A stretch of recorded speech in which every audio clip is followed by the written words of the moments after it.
Soma's baking and cooking থেকে আমি সোমা বলছি। আজ আপনাদের সাথে শেয়ার করছি একটা মাছের ঝোলের রেসিপি। রুই মাছ দিয়ে করেছি। একটা স্পেশাল ভাজা মশলা এবং দই ব্যবহার করে করেছি। আমাদের রোজই তো মাছের ঝোল লাগে খাওয়ায়, সেই মাছের ঝোলটা যদি একটু রকমারি হয় তাহলে কিন্তু মুখের টেস্টটা বদলায়। চলুন আর কি কি মশলা দিলাম দইয়ের সাথে দেখে নিই একবার। এখানে 4 পিস রুই মাছ নিয়েছি। প্রথমে অল্প একটু নুন ছড়িয়ে দিলাম, হাফ চামচেরও কম। অল্প একটু হলুদ ছড়িয়ে দিলাম। নুন হলুদ দিয়ে মাছটাকে ভালো করে আগে মাখিয়ে নিচ্ছি।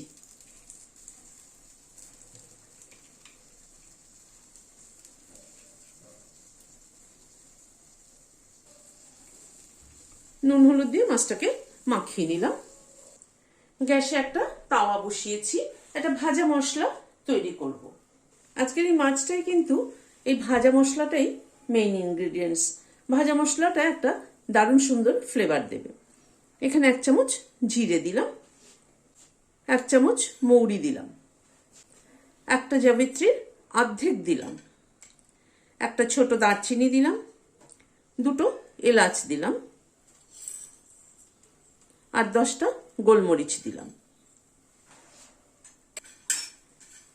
গ্যাসের ফ্লেমটাকে মিডিয়ামে রেখে মশলাটাকে আগে ড্রাই রোস্ট করে নেব।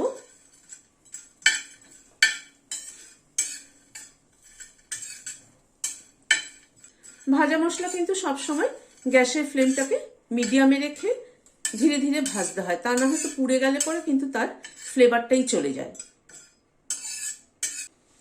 গ্যাসের ফ্লেমটাকে মিডিয়ামে রেখে মিনিট 2 সময় ধরে মশলাটাকে ড্রাই রোস্ট করে নিলাম। এবার গ্যাসটাকে বন্ধ করে দিলাম, দিয়ে মশলাটাকে একটা প্লেটে ঢেলে নিচ্ছি। ঠান্ডা হওয়া অবধি অপেক্ষা করব, তারপরে এটাকে গুঁড়ো করে নেব। এখানে একটা বাটিতে 3 টেবিল চামচ দই নিয়েছি।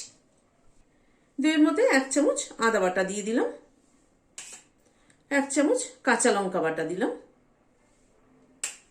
1 চামচ রোস্টেড ধনের গুঁড়ো দিলাম, হাফ চামচ মতো হলুদ দিলাম। সব মশলাগুলো দিয়ে দইটাকে একটু ফেটিয়ে নিচ্ছি।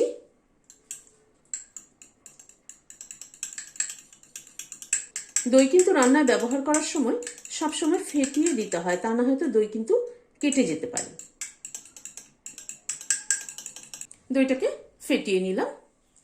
গ্যাসে একটা কড়াই বসালাম, সরষের তেল দিচ্ছি।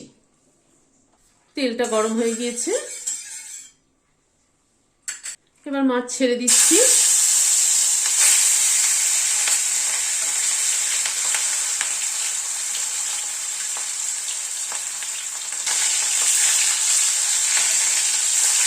কড়াইটা যেহেতু ছোট সেই জন্য আমি 2 পিস করে মাছ ভাজছি, তা না হয়তো ভাজা হবে না ঠিক ভালো মতো।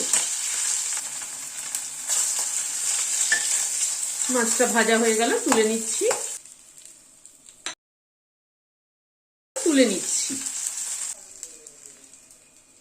মাছ ভেজে তুলে নেওয়ার পরে ওই তেলে কালো জিরে ফোড়ন দিচ্ছি, হাফ চামচ।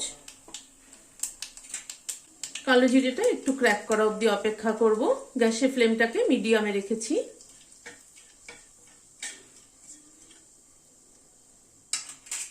এবার এখানে একটা পেঁয়াজ কুচি করে নিয়েছি, দিয়ে দিলাম।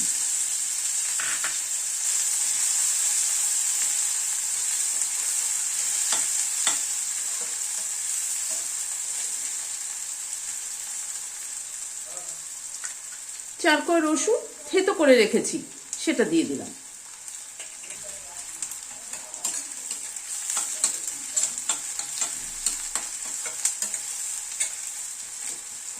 পেঁয়াজ রসুনটা হালকা করে ভেজে নিচ্ছি।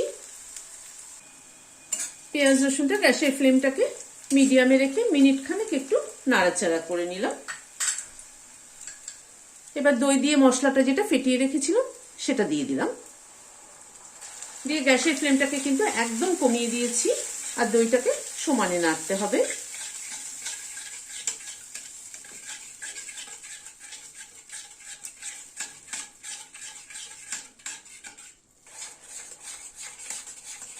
দইটা এই মিনিট খানেক মতো একটু নাড়লাম। এখানে কাশ্মীরি রেড চিলি পাউডার দিলাম হাফ চামচ, নুন দিলাম হাফ টিস্পুন। সব দিয়ে মশলাটাকে আবার একটু গ্যাসের ফ্লেমটাকে মিডিয়ামে রেখে কষিয়ে নেব। এই মশলা কষানোর উপরে কিন্তু যে কোনো জিনিসের টেস্ট অনেকটাই নির্ভর করে।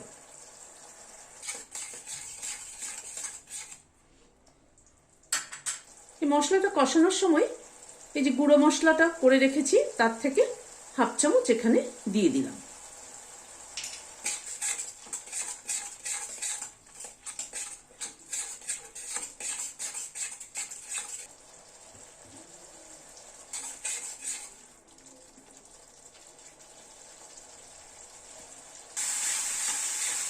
মশলাটাকে গ্যাসের ফ্লেমটাকে মিডিয়ামে রেখে 3-4 মিনিট সময় ধরে কষিয়ে নিলাম। এবার গরম জল দিয়ে দিচ্ছি। গ্যাসের ফ্লেমটাকে বাড়িয়ে এবার ঝোলটাকে একটু ফুটিয়ে নেব। ঝোলটা একটু ফুটে ওঠার পরে মাছগুলো দিয়ে দিচ্ছি। মাছগুলো এবার ঝোলের সাথে একটু ফুটিয়ে নেব। 3-4 মিনিট মতো মাছগুলো ঝোলের সাথে ফুটলো। এবার নামানোর আগে এই গুঁড়ো মশলাটার থেকে 1 চামচ ছড়িয়ে দিচ্ছি, আর একটু দিচ্ছি, 1.5 চামচ মতো, 1.5 চামচের একটু কম দিলাম, আগে দিয়েছিলাম হাফ চামচ মতো।